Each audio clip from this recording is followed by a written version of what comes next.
I'm what you would call an urban explorer. Not just any kind of explorer at that. I'm specifically one who is not only adventurous, but also a little messed up in the head. Not because I risk my life, as well as my police record, to go and find as many places to go and explore, but I even take a step further by doing some ghost hunting as well. Depends on the place that I go to, that is. Now, I know that messing with that kind of thing is really fucking stupid, but honestly, I could really care less. I love the feeling, the rush that it gives me. I guess you could say that I have a bit of an addiction to it, and you'd be right. I honestly don't really know how or why, for that matter, I got into exploring in the first place. All I know is that I just started doing it when I was 10 years old, and since then, been doing it ever since. I have to say that my favorite places to go and explore are abandoned houses, asylums, churches, and the like. For me, it's like a big treasure chest. You never know what you're gonna find in unless you look. I've had quite some surprises pop up when I was exploring this place. For one, I'd found a suitcase in an old decrepit house that was filled with baseball cards of every kind, including some rare ones that would have made me one rich son of a bitch had I actually decided to take the case home with me. Never really understood why I didn't take it home, but whatever. Despite all of the risk, dangers, and the potential arrest, I really enjoy what I do. However, I do remember one instance that actually not only managed to scare the hell out of me, but put me off exploring for the next 6 months. It was the August of 2012. Me and a few friends were going off on some kind of vacation to celebrate our graduation from college.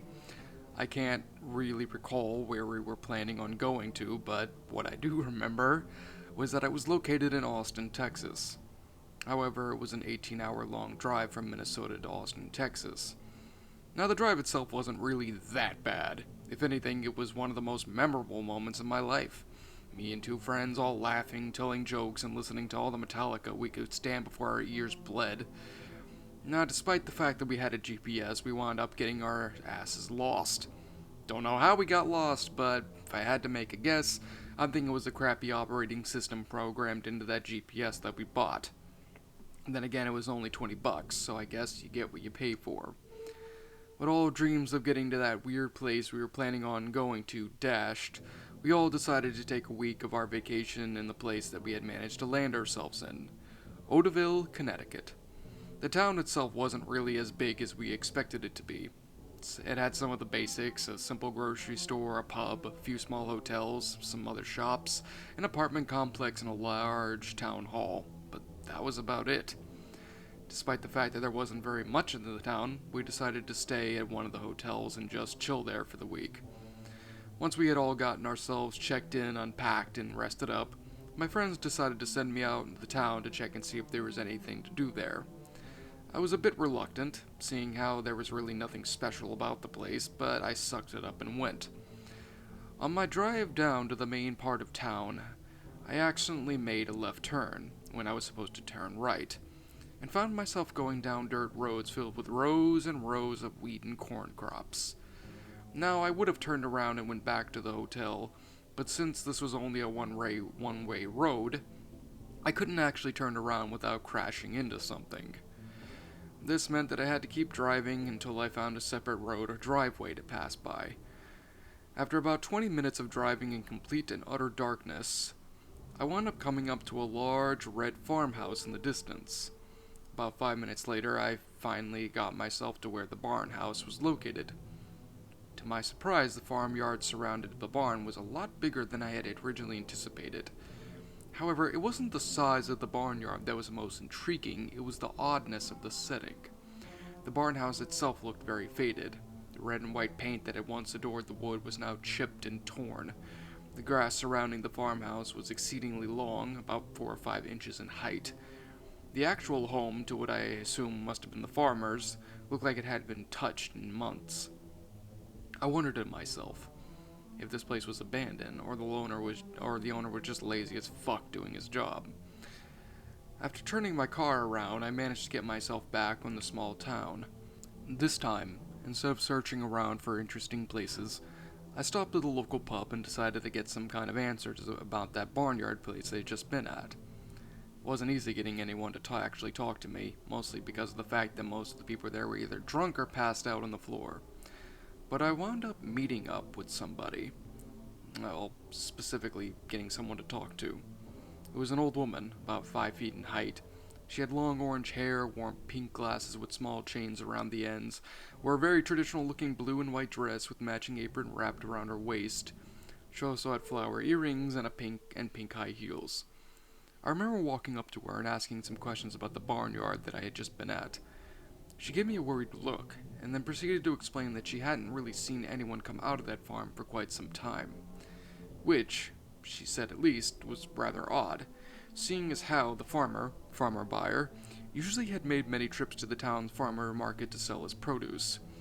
I asked her if the farm was abandoned, and she responded that, with the lack of activity coming from the place, she wouldn't be surprised if it was. I thanked her, and made my way back to the hotel. I was honestly beaming with excitement at the idea of actually exploring an abandoned barnyard.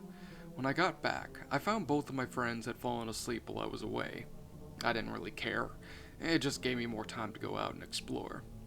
I made sure to go and grab all of my usual gear, a pocket knife, flashlight, water bottle, and combat boots before I got back to the car and drove off. It didn't take long for me to get back to the place. When I got there, I made sure to get all my gear together, and then I got out of my car and locked it. I remember that weird feeling I had got when I had gotten out of the car. It felt like I wasn't supposed to be there. Seeing how it may have just been my nerves, which is always the case when I go to a new place, I sucked it up and made my way to the main area of the farm. Once I arrived, I took a long look around. There really wasn't much for me to explore, actually. Just the main farmhouse and the barn. Wasn't what I was used to when exploring, but it was enough, I guess.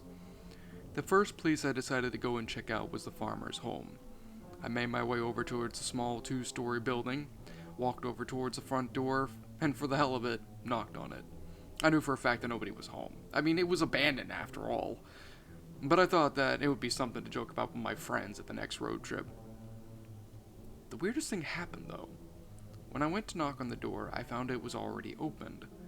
Seeing as I didn't need to smash a window in order to let myself in, I shrugged and walked in. As I made my way inside the house, I noticed something that made me stop dead in my tracks. All of the furniture, the TV, couch, table, chairs, were all still there. This is definitely confusing, as I expected the house to be more or less a pigsty with broken glass, messed up furniture, and signs of attempted looting. However, there was nothing. It was as if everything was a part of a museum. I took some time to look at some of the pictures that were scattered on the wall. It was just pictures of the farmer, at least what I thought was the farmer, and some other pictures of some of his family. I decided to look around a little bit more, but I found nothing. Well, of interest, that is. I finally had gotten bored of the first floor and made my way up to the second floor. For some odd reason, I tried breaking. There were about 4 doors upstairs, but that was about it. I managed to open up 3 of the doors around me, but the 4th one was locked from the inside for some odd reason. I tried breaking it down, but instead I wound up messing up my shoulder. I finally decided to just get out of the house and see what else I could find. I then made my way to the barn itself. Despite the fact that the barn obviously needed a fresh coat of paint, it didn't look too terrible. As I inched closer towards the front door, I had a strange feeling that something wasn't right. I mean, there obviously wasn't anything right about the situation, but this feeling was different. I felt like something was tugging at the inside of me, begging not to be brought into whatever was in that barn. However, me being the idiot that I wasn't going to let a bad feeling get in the way of my fun. I immediately opened up the doors, and was rather heavy to say the least. After walking into the barn, I pulled up my flashlight and turned it on. What I wound up seeing was a big stack of nothing. Seriously, there was nothing at all. No animals, no tools, no hay bales, nothing. At this point, I was on the verge of just giving up and leaving, when I saw something that made me stop in my tracks. At first, it didn't seem like much, but after shining the flashlight on the ground, I saw blood. Not much, just a few drops, but still. My disappointment had now turned into dark curiosity. As I stepped closer to examine the bloodstains, I saw that they weren't dry, but fresh. This was certainly weird. I mean, where did it come from? Far as I knew, I hadn't cut myself, so there's no reason why blood was there. I'd gotten up from the spot in which I had been to examine the blood, and I wound up tripping on something. A piece of wood. I later found out, and my flashlight illuminated a further part of the floor. What I saw made my blood run cold. The small drops that I had found on the floor increased more and more until there was nothing but a trail of fresh blood that led to one of the stalls. I, hesitantly that is, made my way towards the stall, and the stall that the blood trail led. And that's when I heard it.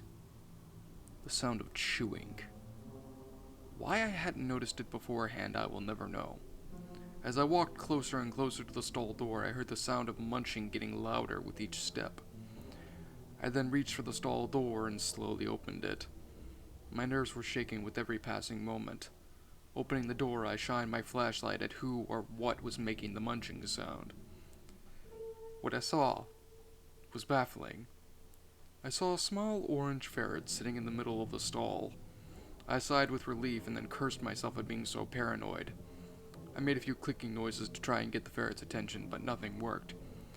It just sat there eating whatever it had in its paws. I then shouted at it, and that's when I got a reaction.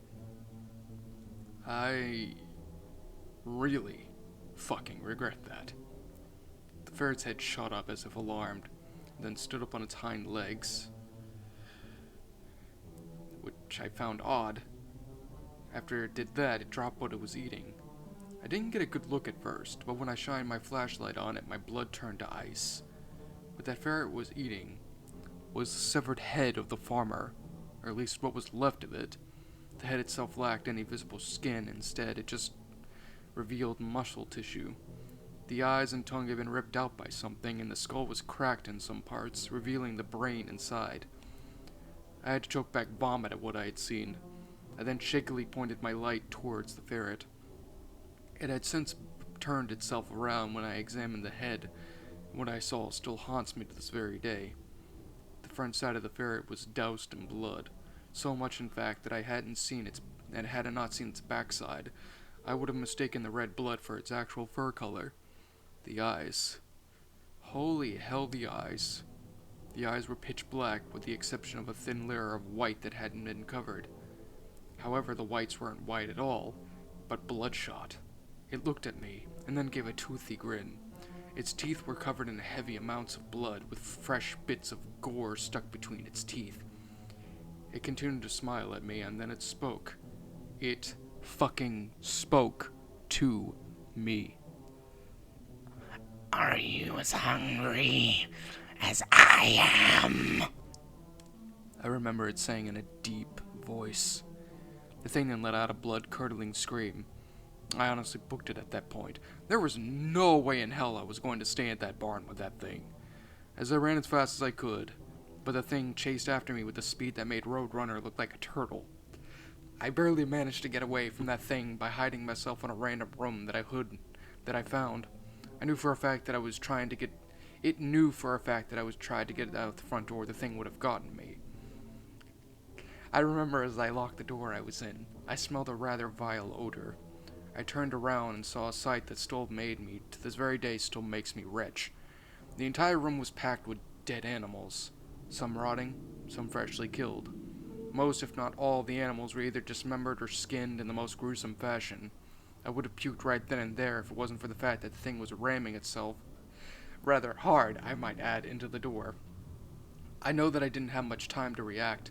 I quickly looked around and found a small window that led outside of the barn. I immediately ran from the window, slipping and getting covered in a copious amount of blood and gore as I did.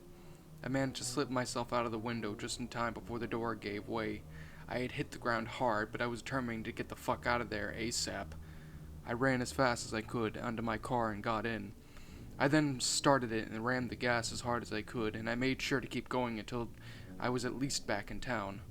Once I had gotten back into town, I drove straight to the hotel, packed my shit, and woke my friends up, so that we could get in the car as soon as possible. They were both concerned what was going on, but I said nothing. I just loaded them up with all of our stuff and booked it out of that town for good.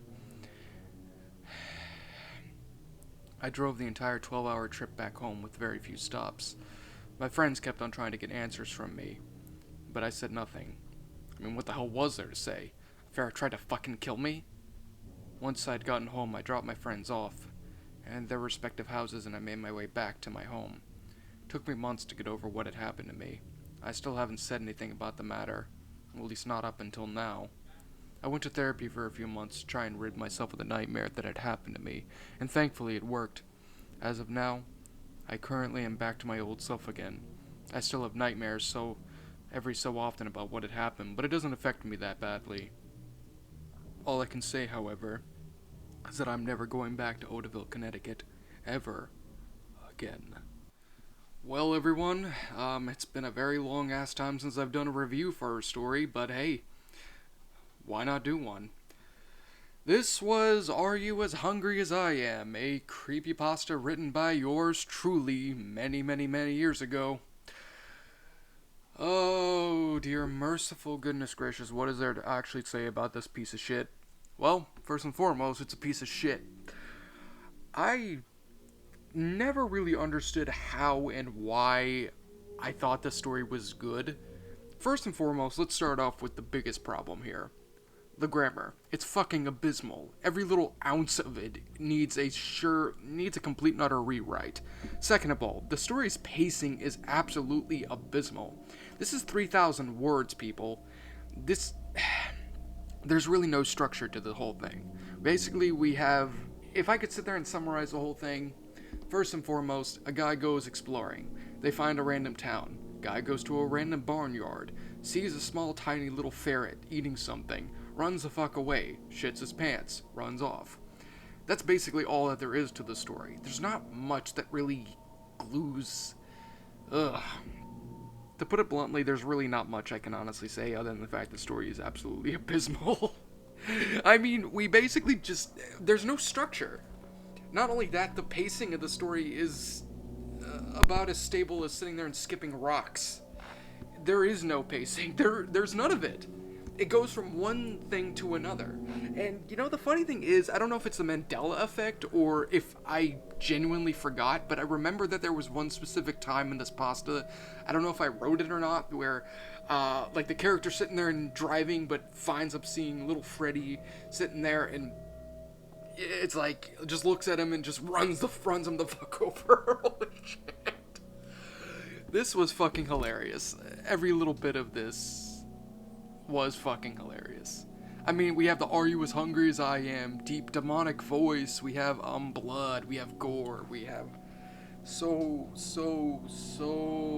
much that's wrong with this.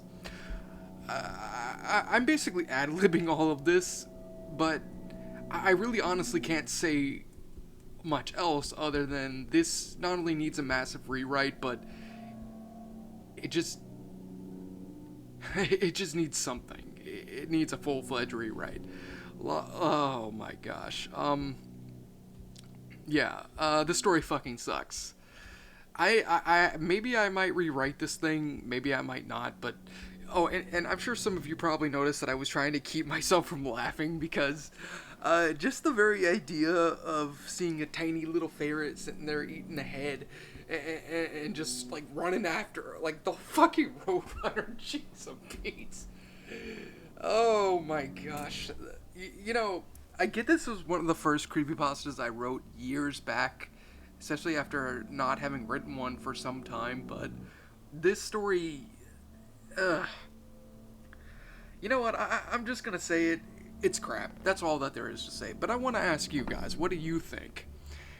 This story has obviously not aged well, and I would love for you to go out of your way and rip a new one into this fucking pasta. Anyway, thank you guys again for watching.